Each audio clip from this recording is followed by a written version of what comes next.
예레미야서 14장 1절부터 12절 같이 읽겠습니다. 가뭄에 대하여 예레미야에게 임한 여호와의 말씀이라. 유다가 슬퍼하며 성문의 무리가 피곤하여 땅 위에서 애통하니 예루살렘의 부르짖음이 위로 오르도다. 귀인들은 자기 사환들을 보내어 물을 얻으려 하였으나 그들이 우물에 갔어도 물을 얻지 못하여 빈 그릇으로 돌아오니 부끄럽고 근심하여 그들의 머리를 가리며 땅에 비가 없어 지면이 갈라지니 밭 가는 자가 부끄러워서 그의 머리를 가리는도다. 들의 암사슴은 새끼를 낳아도 풀이 없으므로 내버리며 들 나귀들은 벗은 산 위에 서서 승냥이 같이 헐떡이며 풀이 없으므로 눈이 흐려지는도다. 여호와여, 우리의 죄악이 우리에게 대하여 증언할지라도 주는 주의 이름을 위하여 일하소서. 우리의 타락함이 많으니이다. 우리가 주께 범죄하였나이다. 이스라엘의 소망이시오 고난당한 때의 구원자시여, 어찌하여 이 땅에서 거류하는 자 같이 하룻밤을 유숙하는 나그네 같이 하시나이까. 어찌하여 놀란 자 같으시며 구원하지 못하는 용사 같으시니까. 여호와여, 주는 그래도 우리 가운데 계시고 우리는 주의 이름으로 일컬음을 받는 자이오니 우리를 버리지 마옵소서. 여호와께서 이 백성에 대하여 이와 같이 말씀하시되 그들이 어그러진 길을 사랑하여 그들의 발을 멈추지 아니하므로 여호와께서 그들을 받지 아니하고 이제 그들의 죄를 기억하시고 그 죄를 벌하시리라 하시고, 여호와께서 또 내게 이르시되 너는 이 백성을 위하여 복을 구하지 말라. 그들이 금식할지라도 내가 그 부르짖음을 듣지 아니하겠고 번제와 소제를 드릴지라도 내가 그것을 받지 아니할 뿐 아니라 칼과 기근과 전염병으로 내가 그들을 멸하리라. 아멘. 하나님은 우리의 기도를 들으실까요? 여러분은 오늘 새벽에도 하나님께 나와 기도하시는데 과연 하나님께서 지금 우리가 기도하면 우리의 기도를 들으실까요? 만약 하나님이 우리의 기도를 듣지 않으신다면 우리는 굳이 졸린 눈을 비비며 피곤한 몸을 이끌고 나와 기도할 필요가 없습니다. 하지만 만약 하나님이 우리의 기도를 들으신다면 우리는 그 무엇보다도 기도하는데 모든 열과 성을 다해야 할 것입니다. 그렇다면 우리의 두 번째 질문은, 그렇다면 하나님은 누구의 기도를 들으실까요? 하나님은 어떤 기도를 들으실까요? 라는 것입니다. 오늘 본문은 하나님께서 응답하지 않으신 기도에 대해서 말씀하고 있습니다. 1절부터 본문의 기도가 어떤 배경에서부터 시작된 것인지 말씀하고 있는 것인데요. 1절입니다. 가뭄에 대하여 예레미야에게 임한 여호와의 말씀이라. 팔레스타인의 땅은 비가 잘 내리지 않는 그런 땅입니다. 따라서 1년만 가물어도 백성들은 큰 고통을 당하게 됩니다. 근데 비가 오지 않는다는 것은 구약에서 하나님의 말씀을 멸시하는 자들에 대한 징계한 방법이기도 한 것으로, 여기서의 가뭄은 일시적이기보다는 계속되는 가뭄으로 땅이 소산을 내지 못하는 등의 극심한 고통이 그 땅에 임한 것을 의미합니다. 2절부터 6절에는 가뭄으로 인한 고통이 어떠했는지를 구체적으로 말씀하고 있습니다. 유다가 슬퍼하며 성문의 무리가 피곤하여 땅 위에서 애통하니 예루살렘의 부르짖음이 위로 오르도다. 귀인들은 자기 사환들을 보내어 물을 얻으려 하였으나 그들이 우물에 갔어도 물을 얻지 못하여 빈 그릇으로 돌아오니 부끄럽고 근심하여 그들의 머리를 가리며 땅에 비가 없어 지면이 갈라지니 밭 가는 자가 부끄러워서 그의 머리를 가리는도다. 들의 암사슴은 새끼를 낳아도 풀이 없으므로 눈이 흐려지는도다. 성문은 상거래나 중대한 결의, 채택, 재판이 이루어지던 곳으로 늘 사람이 붐비는 장소였습니다. 따라서 유다가 슬퍼하며 성문의 무리가 피곤하여 라고 하는 이 표현은 유다의 온 나라가 가뭄으로 황폐하여져서 괴로워 성문에도 사람이 거의 없을 정도였다는 의미가 됩니다. 권세자들은 아랫사람들을 보내어 물을 얻으려 하였지만 그들조차도 물을 얻을 수 없어서 부끄러워하고 근심했습니다. 자연재해는 사람의 힘으로 어찌할 수 없는 것이죠. 자연의 힘 앞에서는 모두가 평등한 것 같습니다. 물론 사실 국가적 또는 코로나 사태와 같은 전 지구적 재난 중에도 가진 자와 못 가진 자가 체감하는 어려움은 다른 것이 사실이지만, 그러나 거대한 자연재해 앞에서 인간의 무력함을 모두가 느끼게 되는 것도 사실인 것 같습니다. 비가 오랫동안 내리지 않아서 땅이 갈라지고 밭 가는 자가 머리를 가리며 슬퍼했습니다. 들에 암사슴은 새끼를 낳아도 풀이 없어 먹지 못하니 눈이 흐려졌습니다. 자연재해는 인간만 아니라 짐승도 모든 생명체들이 고통을 당하게 되는 것이죠. 이와 같은 고통의 때 하나님의 백성들은 무엇을 해야 할까요? 인간의 힘으로는 아무것도 할 수 없는 상황이 닥치면 그리스도인들은 무엇을 해야 할까요? 우리는 당연히 기도를 떠올리는 겁니다. 사람의 힘으로 무엇이든 할 수 있는 오늘날 사람들은 하나님을 잘 찾지 않습니다. 하지만 사람의 힘으로 아무것도 할 수 없는 상황이 오면 비로소 사람들은 하나님을 찾는 거죠. 바로 이때가 우리가 하나님을 찾을 때이고, 바로 이때가 우리의 믿음이 드러나는 기회이며, 바로 이때가 우리가 하나님의 살아계심을 확인하는 순간이 되는 것입니다.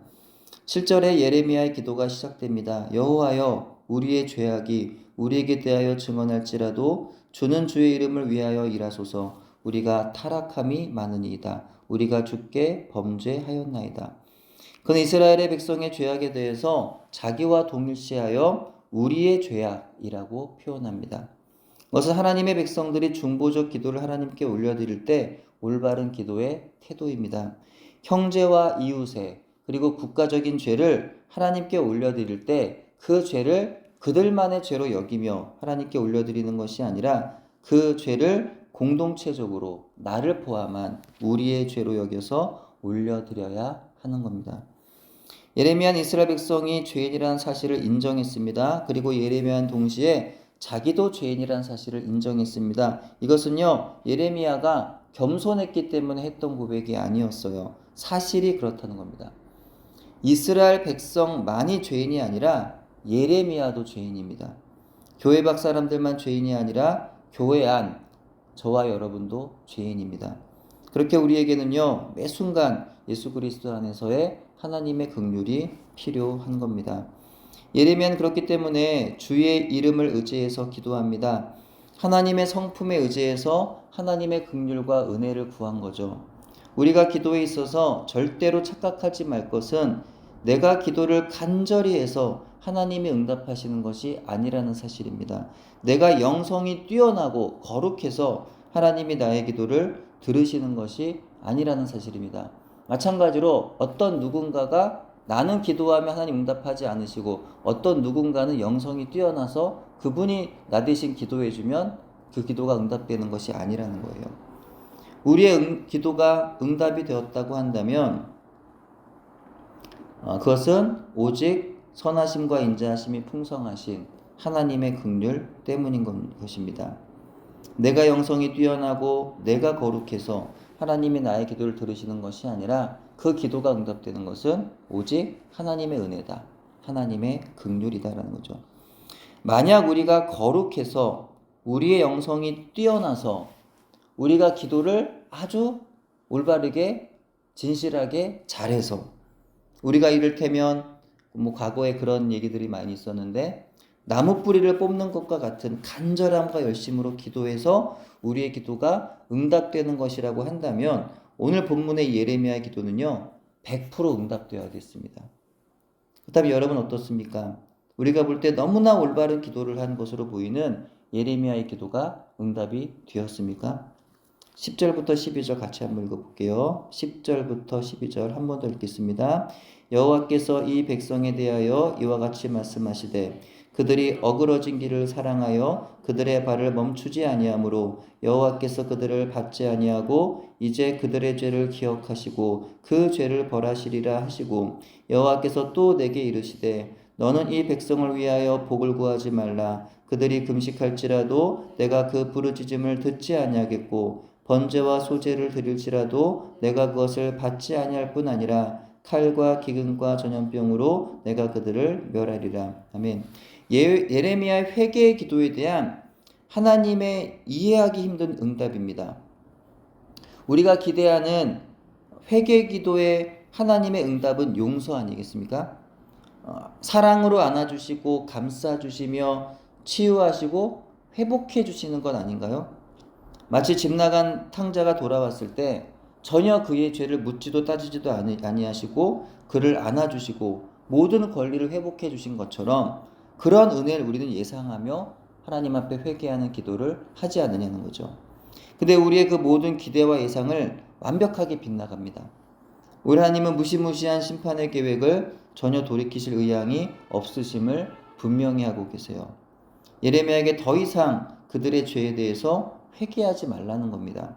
그들에게 복이 임하기를 기도하지도 말라는 겁니다.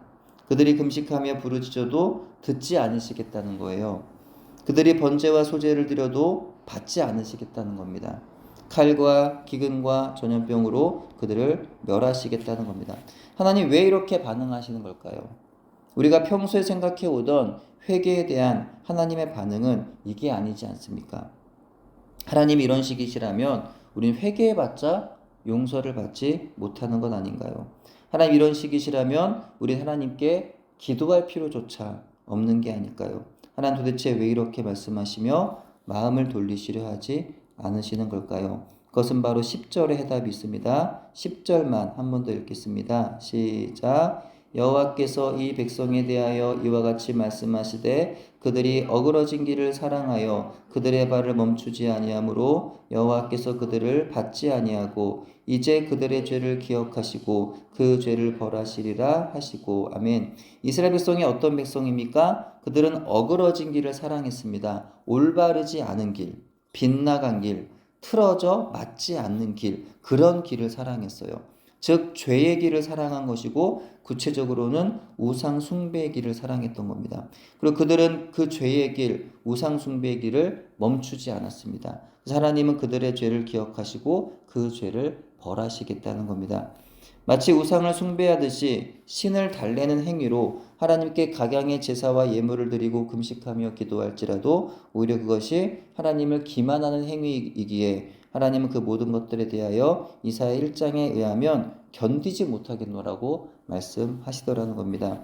죄를 지어 그 죄의 결과가 힘들면 울 것이 아니라 하나님께 종교적인 의식으로 용서를 구할 것이 아니라 아주 당연하게 그저 죄를 중단하면 됩니다. 회개라고 하는 기도의 행위가 필요 없다는 의미가 아닙니다.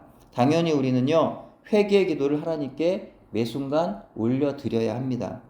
하지만 죄로부터 돌아설 마음도 없으면서 입으로만 외치는 몇 마디의 말로써 회개했다고 여겨 하나님의 용서를 얻을 것이라고 기대한다면 그것은 대단한 착각이라는 거죠. 하나님은 단순한 종교적 행위를 보시는 분이 아니십니다. 하나님은 사람의 중심을 보시는 분이십니다. 하나님은 진실한 회개의 열매를 보십니다. 우리가 결코 하나님을 속일 수 없다는 거죠. 즉 악한 길에서 돌이켜 떠난 것을 보시는 겁니다. 악한 길에서 돌이켜 떠나는 것이 없이 하는 다른 모든 행위들은 쓸데없는 짓이 된다는 것입니다. 이사야 59장 1절 2절입니다. 여호와의 손이 짧아 구원하지 못하심도 아니요 귀가 둔하여 듣지 못하심도 아니라 오직 너희 죄악이 너희와 너희 하나님 사이를 갈라놓았고 너희 죄가 그의 얼굴을 가리어서 너희에게서 듣지 않으시게 함이니라. 그러므로 우리의 기도가 하나님 앞에서 응답을 받으려면 고통과 슬픔의 삶의 현장으로부터 하나님의 구원하심 있기를 간절히 원하신다면 무엇보다 나의 많은 죄가 하나님 앞에 모두 용서받기를 참으로 소원한다면 우리는 무엇보다 내 삶의 모든 죄를 멈추어야 하는 겁니다. 내가 걷는 모든 어그러진 길에서 돌이켜야 하는 겁니다. 자신의 죄인됨을 인정하지 않는 본질적인 죄로부터 돌이켜야 합니다. 하나님의 긍휼과 은혜로 받은 복을 내가 의로워서 내가 잘해서 얻은 것이라고 하는 생각을 멈춰야 합니다. 내가 잘해서 복받았다고 하는 그 엉터리 간증의 자랑을 멈춰야 합니다. 단 1%라도 자기를 의롭고 선하게 여기고 있다면, 자기를 조금이라도 높이고 있다면 거기서부터 돌이켜야 합니다. 원망과 분노와 미움과 서운함의 죄로부터 돌이켜야 합니다. 믿음 없음의 죄로부터 돌이켜야 하며 사랑 없음의 죄로부터 돌이켜야 합니다. 아무리 나는 작게 여기는 것이라도 하나님께서 싫어하시는 것이라고 판단된다면 바로 그 모든 죄로부터 돌이켜야 하는 줄로 믿습니다. 죄의 길에서 멈춤, 죄의 길에서 돌이킴, 이것이 바로 진짜 회개입니다. 입술의 회개가 아니라 구체적인 죄 행실에서 돌이키는 겁니다. 이것은 자기를 죽이지 아니하고는 불가능한 거죠. 전적으로 말씀 앞에서 굴복이 없이는 불가능합니다. 끊임없이 예수 그리스도 안에서 자기를 죽이고 예수 그리스도의 말씀 앞에 서야 하는 줄로 믿습니다. 이와 같이 진짜 회개함으로 인하여 하나님께 드리는 모든 기도에 있어서 응답을 경험하는 저와 여러분 되기를 간절히 소원합니다. 아멘. 기도합니다. 하나님 감사합니다. 오늘도 주의 말씀 앞에 저희들 앉혀주시고 또 주의 말씀 붙잡고 기도하는 이 시간 허락해 주심에 감사합니다. 하나님, 우리의 기도에 아름다운 그 멋진 어떤 형용사나 또 우리의 기도에 또 아름다운 입술의 고백보다 하나님께서 우리에게 원하시는 것은 우리가 삶을 돌이키는 것, 하나님께로 우리의 마음과 생각을 또 우리의 행실을 돌이키는 것이 그것이 바로 하나님께서 우리에게 진정 기뻐하시는 기도임을 다시금 하나님께 고백합니다. 하나님, 우리 삶의 자리에 악한 자의 길, 죄의 길을 멈추고 나아감으로 인하여 그러므로 인해 하나님 앞에 형통함을 얻는 우리 인생이 되기를 원합니다. 내 삶의 모든 자리에 기쁨과 모든 즐거움으로 회복되는 그런 은혜가 이 회개의 기도를 통해서 이루어질 수 있도록 하나님 총 베풀어 주시고 삶의 모든 어그러지고 모든 하나님 틀린 것들이 우리의 그 회개의 기도와 또 그로 인한 은혜로서 다 회복되는 것을 경험할 수 있도록 은혜 주시고 함께하여 주시옵소서. 오늘도 주님의 은혜로 또 형통함을 누리며 주님의 동행함을 또 누리는 복된 날 살아가기를 소망합니다. 그렇게 인도하시고 함께하여 주시옵소서. 감사드리오며 예수님의 이름으로 기도합니다. 아멘.